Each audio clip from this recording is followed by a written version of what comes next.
ఎందుకింత హంగామా, ఎందుకింత అలజడి?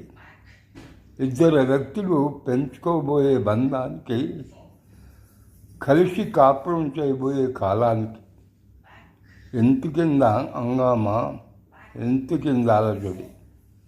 అర్థం లేని ఖర్చులు, వ్యర్థమైన తంతులు, పనికిరాని ఆచారాలు, అవసరం లేని ఆహ్వానాలు,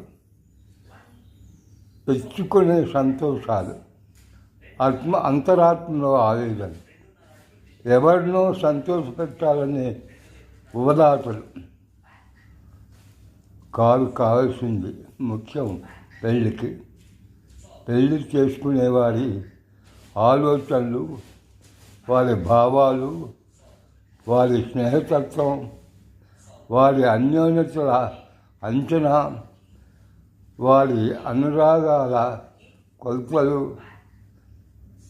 జీవిత ప్రయాణంలో వారి ఓపిక అంచనా కట్టడానికి పరీక్ష కేంద్రంగా మారాలి పెళ్లి రోజు. సమాజ గుర్తింపు కన్నా చట్టాల గుర్తింపు కావాలి పెళ్ళికి.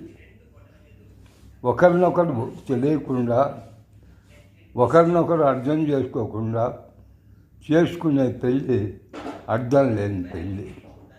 ఉగోర.